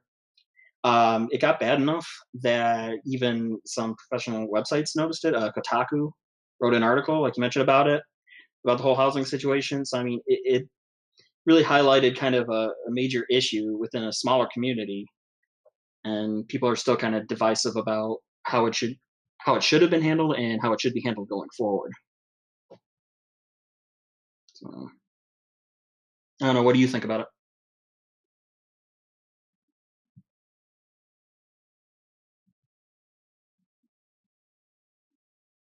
Yeah, you hear me? Hi, sorry. That was my fault. Did I do something wrong? No, you didn't. What I was saying is that if as a developer, if you allow people to give them the ability to buy more than one property and one house in your game, and the player can do that and has the means of doing that, they're not in the wrong. I mean, you could sit there and bitch at them all you want, but they're not in the wrong because the developer gave them the freedom to do that. If those houses were sitting empty and nobody bought them up, and they waited an amount of time, which I read the Kotaku article, and they said like the stuff was sitting there for years empty. Just because you like, then one of two things needs to happen. Rather Square needs to go in and say, all right, well, we need to limit the amount of houses people can buy down to 1 or 2. You can have an FC house and you can have a personal house, and that's it. Or you open more housing wards and figure that out. Yeah, which keep in mind, new housing wards are coming in 4.1. Yeah, and I think a lot of it is that I think people knew that the new housing boards were coming in, and since the whole like staggering of being able to buy them, I wonder if people were trying to buy houses knowing that, like, all right, what I'll do is I'll buy a house cheap, and then come Shirogane time, I'll just move it over, and then I can sell my Shirogane plot for buku dollars. Which is that's frowned upon, by the way. Yeah. We're talking about that in my FC chat, and they were saying actually, and I don't think my FC chat realized that you can buy more than one house, but yeah, you can. Clearly, you can. So if that's the case, yeah, you're right. Right now, if this was the case that they bought this in terms of for picking up the houses in Shirogane, then yeah, absolutely, I would be pissed too. If that was the case, if they were just like, no, we just bought these houses because they were just sitting here and fuck it, then all right, well then I'm not mad. But if they turn around and house flip these places and pick up, what was it, like 20 houses or something like that? 28 houses is what they have right now. Yeah, 28 houses, and they get 28 houses in Shirogane. That then something was afoot here, clearly, because then. Yeah. That's a profit for them at the end of the day if they sell these things. Which I'm sure at that point, GMs would probably get involved, because if they're trying to sell that many houses, they're not going to get away with that. Yeah. So, my opinion on it is just, I mean, rather limit the amount of houses people can buy, or you can't be mad at them if they did this before you decided to move to that server and you don't have a house. Like, they were in the right and they had the ability to do the thing. If you can't expect people on a dying server that say, hey, listen, I have this amount of money just sitting here and it's not doing anything, I can't collect any more of it, let me buy a house. And then, I got this amount of money again, well, let me buy another house. Let me just keep buying house. Then you're like, well, I got my own little shanty town, I guess. So... Yeah, I mean, you got to keep in mind, people buy houses for different reasons. Some people buy them for activities. There's a Stage Reborn, they do their whole thing. They probably have a bunch of housing areas for that, or it would help to have a bunch of housing areas for stuff like that. You got people who role play in the game. I mean, we can make jokes about Belmont all you want here, but there are a lot of people in the game who do play and want to use housing areas for role play. They want an opportunity to do that. Buying more houses lets them role play in more places, lets them create more things. So there are legitimate reasons to want to have multiple houses. And, I got to say, I was on Mateus for a good amount of time. I had an alt there for a couple of years. I still have another alt there, but I had one of my main characters was on Mateus for a long time. The place was dead. There was no reason to believe that people were going to come in all of a sudden and that anybody was going to have a massive transfer situation like what we got now. And the entire wards were completely unsold for a long time. And you've got a place like that. I mean, I can't really fault anybody for taking the opportunity and running with it if they got the money. Yeah, same. I mean, these two players stuck it out on a dead server. I mean, kudos to them. I mean, they deserve buying the houses. I mean, you guys didn't want to be there in the first place, so don't get mad at them for taking up the land and buying the houses that they had the ability to do on a dead server. So yeah. Exactly. I mean, and going forward, I don't think they can really do anything in terms of limiting people who have stuff like housing now. I don't think you can tell somebody, you can't have 5 houses, you can't have 20 houses, you can only have 1. But I think going forward, when Shirogane comes in, I think it might be best or in their best interest if they limit it to one house per account and one per FC and keep it like flat like that, because Yeah. otherwise situations like this are going to keep happening again. And I'm sure sometime in the future we'll get another housing district somewhere, and when that happens, I mean, we're going to have the same situation to all. Agreed. So we'll see. I mean, I'm not too bummed out about it. I know some people are, but listen, if you're on that server and you think I'm wrong or you think I'm insane, you send us an email at show@maelstromradio.com. Tell me, I mean, if you're there, honestly, like if you feel like you're getting screwed out of a house, and I know that you're not gonna be able to get a house in Shirogane, but maybe you will. I don't know. So send me a message. Tell me if I'm right or wrong, or if you agree or disagree. Let us know. I'm really interested in what people have to say about that one.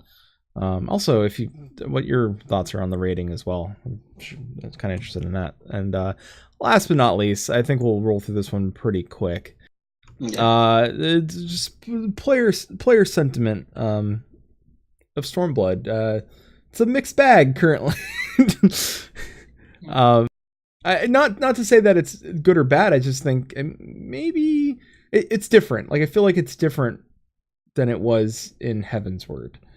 Like at the end of the first couple months.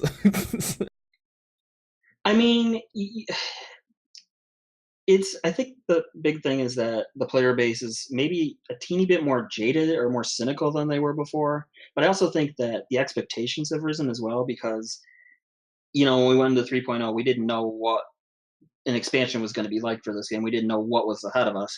With 4.0, we kind of know exactly what's ahead of us, and the format kind of looks not the exact same, but very similar to that of 3.0. So I think there are raised expectations and a fan base that is kind of expecting and or demanding more. Not in terms of like we need you to be better, but we need to see certain efforts being made in certain areas, and some don't necessarily feel that that's been achieved. Some think it has been achieved. It is kind of mixed right now. I'm not gonna lie. I'm probably in that party, and as much as I love the game, like I log in every day, I stream it, and I do the show, and that's not changing. Like, don't take what I'm about to say as that changing. But it's Shin, I think, is probably in the same boat. Like, you got to be, as a developer, right? Like, and I think Shin would say this, be proud of me for saying this as well. But like, I've seen Shin apply for a new job because he was like, I'm not being, as a developer, I'm not getting what I want out of this company because I'm not expanding my horizons or trying new things or getting a chance to develop something new. And to me, the developers of this MMO need to, like, I don't want to say it's Yoshi P. I want to say that I think maybe, I don't know if they were trying to fix stuff or they're really concentrating on that new content. I don't know where it is right now. Like and to be fair, and I will say this, nothing other than MSQ and the raid, I won't say any of that is really new content. I mean, it's a new story, yes. It's a new raid, yes. But is it newer content to us? No, it's still raid. It's still story. I'm talking about the stuff that we're going to give you. We're taking away one dungeon so we can give you something new. And that new thing is the thing that really needs to be where these developers need to stretch out and expand and take chances, and I'm not talking about like a Vermilion chance. I mean, I'm talking about like a Vermilion chance. Yeah, but I'm talking about like an actual chance. Like, hey, we're gonna do something real crazy, or we're gonna do, you guys really like the Foxy Lady and the Ixion. Well, check this out. We're gonna start rolling out, like, if they said, hey, listen, the plan is right now going forward, 4.2, 4.3, we're gonna make sure that we start adding these massive boss fates, and they're going to be on different timers. Some of them are going to be hidden. You're going to have to do certain things to get these things unlocked, or we're going to add a new zone. Yes, like that is the stuff that you want to hear. You want to talk about expansion. You want to talk about growing zones. You want to talk about adding new content. You want to talk about the lost content of Eureka and like what they're going to do there. Like that's a perfect place to really let us, don't do fates. Like step away from fate. Like, not to say fates are bad, but like you could People got do tired of something. Yeah, yes, and people are gonna get tired of them again. Like look at Diadem, 1.0 versus 2.0. Like the sentiment was like, oh, that's new and fresh, and let's go check it out. And like, you know, like, oh, airships are the reason to do this. But then now you look at it now, you're like, what's the point of airships?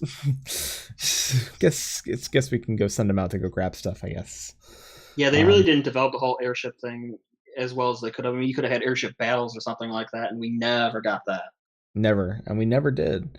And I mean, like and I know if you're a regular here, you heard my whole rant about FCs and how FCs can be better. And I promise you, Shin and I are still writing that lovely forum post that we're going to put up and explaining in great detail how you could fix FCs and make the FC world better. First of all, in-game calendar that you can schedule things with your raid group, that would be fantastic. Or just your entire FC would be fantastic. That's the one, like, that's the first thing I want. I was like, listen, please, for the love of mercy, please just give us an in-game calendar that I can right click and say, these people at this time, please show up for this raid. And are you going to be in, yes, yay or nay? That's it. That's all I want. Would be nice. Oh, it's such a quality of life change. Like, and then, like, all right, you chilling chat, that shooting mini game, one in Vermilion. Wait, what? What shooting game in Vermilion? What are you talking about, Chili? Chili, I'm not sure about a Vermilion one. Chili, are you playing Vermilion? What are you doing over there? Does it change? Does it become like a shooting game all of a sudden in the middle? Like, does it become FPS, like Call of Duty? He might be referring to, during the MSQ, those parts with Yuri, where sheep. you're like putting blow darts into various Garlean soldiers. He might be referring to that part. And that part was kind of cool. I did like that. Yeah, and we talked about that. Like, they really are. They stepped away from a lot of the go here, come back to this person, deliver this, talk to that person quest. It was a lot. I felt I was actually killing things and doing stuff, and like I felt the quests were a little more meaningful this time around. Yeah, I remember the sheep and the darts. Yeah. Yeah, I mean, I'd have to agree that it was a little more variety in terms of interaction and things outside of just the standard MSQ, you know, back and forth.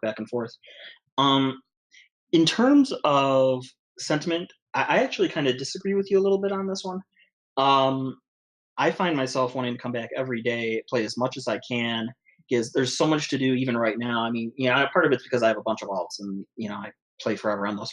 But I mean, between running Omega, doing stuff with the X Primals, you know, the various hunts, the fates, there's still a decent amount to do. And I really liked a lot of the changes made during Stormblood. I think the presentations improved dramatically. I think from just a user perspective, it's more fun to go around and do stuff here. I think it's fixed a lot of issues in terms of story progression, though it has a couple of issues at the end, but I won't get into that today. I think going forward, though, yeah, if it's just like it is right now, it's not much different than what we've had before. I think people are going to get really upset if going into 4.1, 4.2, so on, we don't see anything different. But like you said, you know, Eureka is coming. We have that special content that nobody has seen before in an MMO that Yoshi P keeps talking about. I mean, we've been hearing about that forever. Yep. I mean, you better sell me on that. I mean, he's been saying that song. We've gotten nothing to this point, but it's supposed to be coming, so we really need to hear about that soon. God, I hope that's not Blitzball. I really hope that's. I hope if it's like Blitzball, I'm gonna throw something at the screen. I hope it's not like, listen, I'm not saying I don't want Blitzball. I'm just saying I hope that's not Blitzball. Yeah, exactly. I mean, give Blitzball in addition to that. Yes. And you know, new Aquapolis is coming, new Palace of Dead, which I still think is that large tower in the Ruby Sea. So do I. You and I agree with that. Shin's not here, but he said no. He keeps telling me no. I'm like, Shin, it's that damn tower. I'm telling you, we're gonna be Jenga up to the top. Yeah. I think we're going up the Jenga tower. Yeah. But I mean, there's a lot of stuff like that that's coming, and I think right now we don't know enough about it. I think that it would behoove Yoshida and the devs in general to kind of give us a little hint, start telling us a little more. I mean, you can focus on Savage next because that's coming right up. But after Savage comes out, there's probably a month and a half where we don't really have any big news until 4.1. And I will say this, like, I know you're probably going to have this one coming up next week, but then after that, you're gonna have another live letter. Sure. Mhm. That being said, I would say even now, if you can hint or give a taste of what that might be, or even if it's like you show us like oh here's a mount that comes from this new content that we're developing, or here's this piece of gear that from the like something that's like, oh man, that really whets the appetite of what that could be or what this could be leading to. And you got to start teasing it now. See, because if you like, here's the thing, like you have to start teasing some stuff now to keep people invested in like, all right, well, I'm gonna stick around, right? I'm still gonna give you my $15 a month, and I'm gonna wait it out because what you're showing me now is a little taste. I'm gonna hear more about it. Sure, I'm in, and I'm down for that. And don't get me wrong, like yet again, I log in every day. I stream the game. I've been doing PvP. I got my golden pipe this past week. I have 19 more wins to get my Rygo. Now I'll get my I'm gonna like, and that's something that's changed. That's a positive change for me. PvP is such a positive change. I've worked to get my mounts. That's something I did on stream. I was like, I'm gonna do it. I'm having such fun doing PvP that these Garo mounts that you put in, I'm like, I'm gonna get all fucking 3 of these goddamn mounts. That's gonna happen. And I'm like, if you can make that sort of change and it resonates so well with the community, I'm giving you a lot of leeway, and I hope, you know, Square takes that and they're like, well, if we can do this and people can run with that, I'm like, I want to trust you. Like, don't get me wrong. I'm not saying I don't. It's like, I want to trust you guys, and I'm giving you my trust. I've given my trust to other MMO companies before, and they've crushed my hopes and dreams and Rift and or you know, or anything touched by EA. But I blame EA. I never blame the companies. I blame EA for that because that's fair. That's fair. Because, for example, like Warhammer Online, which was one of the first games to have like these open, like they had fates, but they were called I can't remember. They were like open, like air vents. Remember the very first one in the orc area was you had to get the giant drunk so he would bust open the dwarf fortress door so you could blow it up. So, and that was a lot of fun. It was voice acted. It was really, I'm like, this is great. So, I don't know. I mean, so yet again, oh no, Chili, no. Here's a new hairstyle based on the new Minion game. Please no, Chili. Why you do this? Yeah, Chili, no. Chili, Leak, please. Yeah. Leak in chat. Got to do the Store Agony Ant side quest. Leak, tell me where I get Leak on Twitter. Tell me where I need to start that. If you say I got to do it, I'll go do it. Maybe it's good. Maybe do I get a minion? Because I love minions. I want Otter. I got a level fishing for that guy. So I yet again, show at maelstromradio.com. Tell us, what's your sentiment right now? Are you not liking where Stormblood is? Do you think it's going to be more the same? Are you holding out hope that this new content is going to be what we need? Are you excited about maybe the PvP that's coming in 4.1? Which I wish kind of was coming out during the Savage Raids. I think that would have been a nice boost to the PvP community, but I'll take it as what we can. It's in Reunion. All right, I'll go check it out. So that being said, Scarlett, do you have any final thoughts on anything we discussed today? Or yeah, you know, we kind of talked about a lot with Omega, Yeah. but I did want to add that the fact that we got FF5 in this format, in one where, you know, they can recreate fairy tales, or, you know, and come up with these digital programs that of these bosses, however, whatever Omega wants to basically create, it can. I think that that's a great opportunity for the remainder of the raid tier, because one of the things that a lot of people want in this game is they want to see a lot of bosses from other Final Fantasies. You know, there's the whole nostalgia kick in it. But one of the problems with that is, in terms of the general story, you can't have Exdeath, Kefka, Sephiroth, any of those characters really fit into the world of Final Fantasy XIV on their own. It really wouldn't work well to see them there in fights like that. Now you have Omega, where you can create these characters, have them limited to a specific area, so they can technically exist in this world without existing in the actual storyline main quest of the game. So this kind of gives an opportunity to have any world available, any fight available for for the remaining 2 tiers of Omega, and I'm really excited about that. Personally, I'm hoping that the second tier of Omega is based off Final Fantasy VIII. I kind of want to go to Ultimakia's castle, and I think that would make a great environment there. I'd love to have some of the fights there. I'd love to fight her. Maybe I'm a lion playing as the final battle. I think that would really kick ass. And that's just complete, hope and no basis in fact. But the fact that this is an opportunity and something we can have happen and have discussions about that kind of stuff, I think is wonderful, and it just really gets me hyped up for this tier going forward. Yeah, and I agree with you there. Like, I know a lot of people are like, well, they're just trying to tug on the nostalgia strings. I'm like, there's what is the whole saying? Like, there's power in nostalgia, and there is. Mhm. There's a lot of like throw Final Fantasy VII bosses in there and tell me people aren't gonna flip their shit. They're gonna flip their shit in. Like, you throw Sephiroth in there, they're gonna be like, oh my god, Sephiroth! Like, you play. I was gonna say, you throw in like you have you have like a nice like redone version of like One Winged Angel. I mean, the prospect of facing Kefka in Omega 8 or something, to me alone, would be like the greatest thing in the world. Like, holy shit, I'm fighting Kefka. And yeah, nostalgia does play a role in it, but also some of these bosses are fucking awesome. There's a reason that we love them in the first place. So seeing another take on them and having to fight them like this, it's pretty fucking cool. It is really interesting. I mean, I agree. Like, my qualms with, like I said, my qualms with rating aren't with the bosses or the story. It is with, I would like to see more of the places we're in, because I think that's interesting. Visually, I want to see more. So that's Yeah, I agree with that. So, I honestly, I'm excited. I want to see what bosses we have next. I would like to see Greg. I would like to see something big. So maybe we actually fight Omega or a giant TV screen or something. Like, I don't know, but I don't know. I'm kind of excited. I would like to see at the end that we're going through like different like we have to run through maybe like different dimensions and stuff like that. Maybe like, I'd be crazy. That to me, that'd be kind of a nuts fight. But I'd be down for something like that. Right? Like, I think the last fight should be something like really like stellar and like out of this world, where you have to go through different dimensions, and that to me, that'd be kind of cool.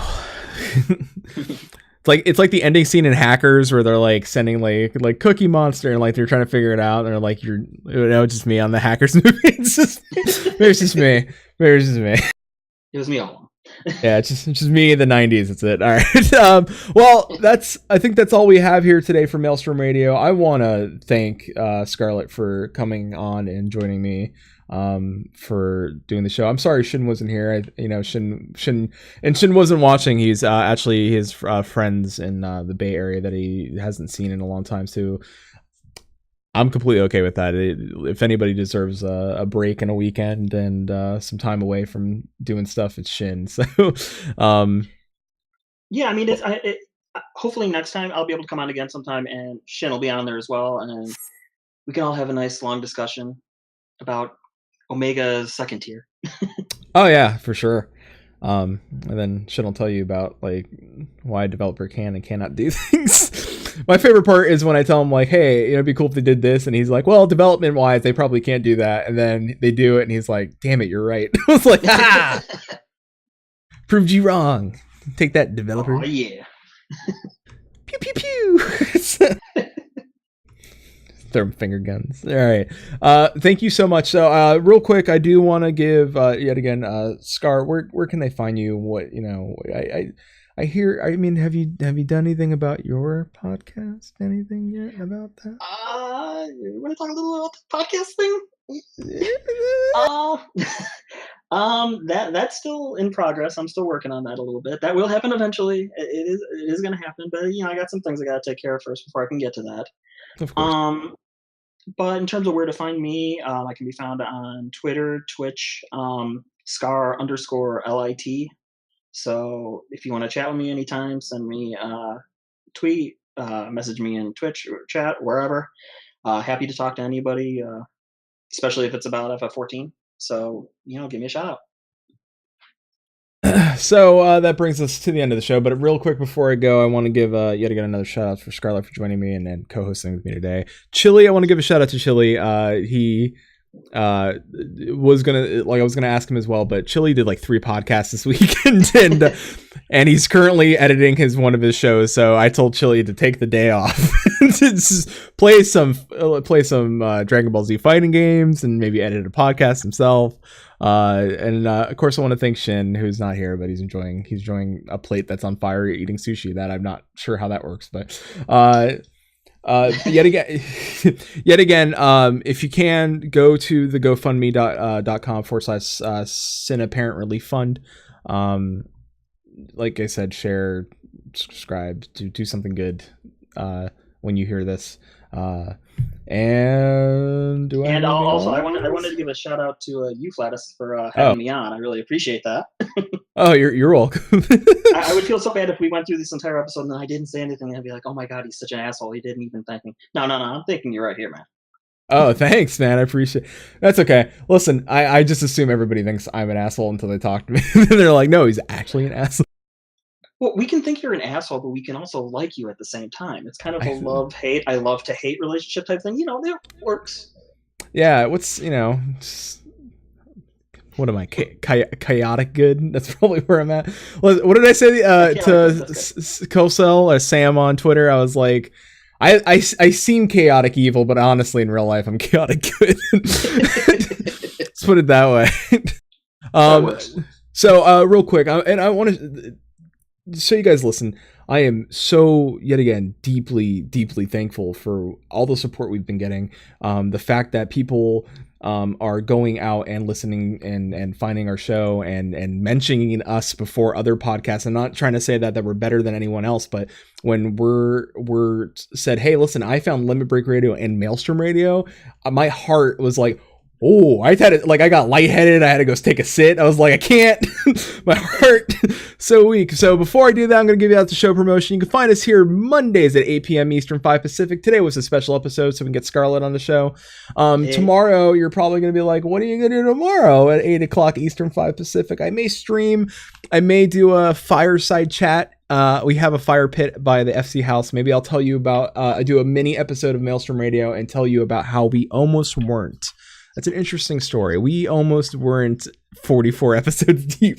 You can find us on iTunes, Google Play, and Stitcher. If you please can, and I will love you forever if you do this, but if you go to iTunes, give us a rating, give us a response, and tell us if we're doing good, if we're doing bad, a 1 or 5 star. I don't care what you give us. Just give us something, because people find us that way, and that helps us out.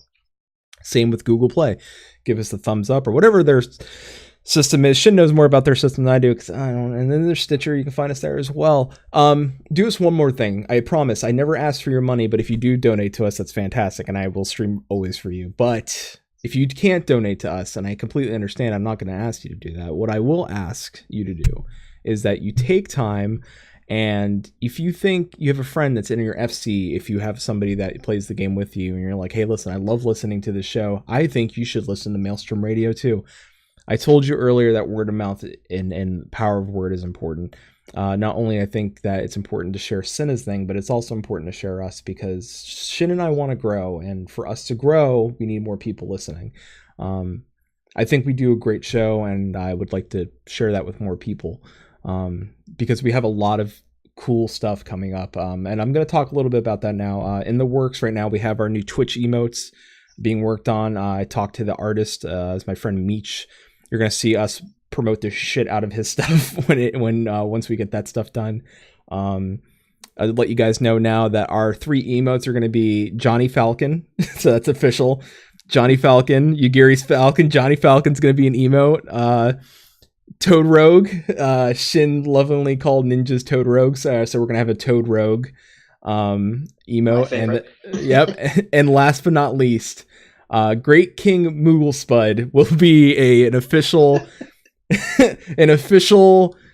Maelstrom Radio emote, and that'll probably be the top tier emote. So if you want a little weird art version, and I'm telling you guys, like, this isn't like we're taking Photoshop and we're shrinking this down. Like my friend Meech is a phenomenal artist out of Boston, and the fact that he's even working on it for us is amazing. Like I'm so thankful for him for do that. He loves the fact that he's like the first thing he said is like, and we believe in paying people for commission. The first thing he said to me, he's like, "You're my friend. Don't even worry about it. Just throw me some shout outs and stuff like that." So I can't wait to share them with you guys. I cannot wait. I'm so excited. Also, Maelstrom Radio is going to get a facelift. We're going to redo the art for Maelstrom Radio. Our iconic symbol, our iconic background, all of it's changing. We're changing it for the better. We were trying to be more individualistic. We don't want to be...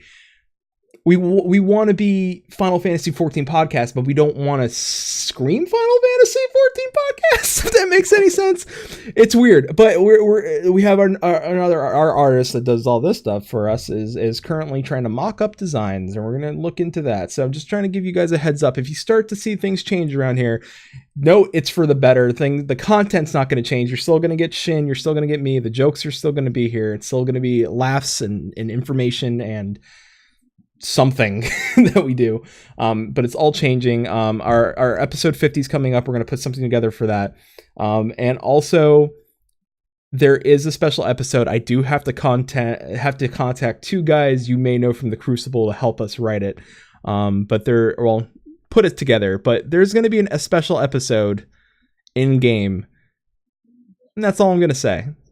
It'll be the first podcast we ever do in game, and I will say this, that be on the lookout for Shin, Flatus, and probably the Crucible, and maybe Musecast doing some acting. All I'm gonna say. Yeah, that's gonna be. But we had this one planned for a long time. I haven't asked anybody yet, but I think it's gonna be a really funny episode, and a lot of it's gonna be improvs. So I hope you guys enjoy it, and I cannot wait to share that episode with you guys, because hello from the drowning wench may be a thing you see. Look forward to it. Please look forward to it. So thank you all again, and go ahead. Do you want to say one more final goodbye before I mute you and start playing music? And thank you all for coming tonight. Everyone in chat, you were all great tonight. Again, Flatus, thank you for having me on. This is a great show. Love chatting with you here. This is good stuff. And maybe sometime you and I will have to talk about Han Solo and Sexy Chewbacca. I'm telling people. Real quick, Final Fantasy 12, best two characters in that game are Han Solo and Sexy Chewbacca. If you play Final Fantasy 12, you know who the fuck I'm talking about. That's all I got to say. Absolutely. All right. Let me then do one of these and click on boop here. Play our outro. I'll make sure that you guys can hear it over here. So, thank you all for joining us for Maelstrom Radio. I want to thank Scarlet again. I want to thank Shin. I want to thank everybody in chat that stopped by. Leak, Dragons on Deck, Fagwent. We had a bunch of people in chat. Real Chili. Just thank you all for the support. And, till Sea Swall is all. Keep listening.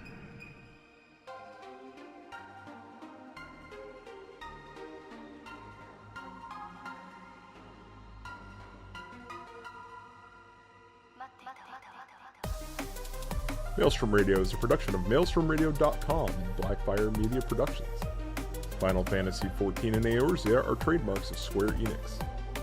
Opening theme provided by Benjamin Anthony James. You can find more of their music over at SoundCloud.com/Ben773. Our outro is provided by Sodo. You can find more of their music over at SoundCloud.com/Sodo. Views and opinions expressed on this episode are those of Maelstrom Radio and their hosts, and do not reflect the views and opinions of Square Enix. And until sea swallows all, keep listening.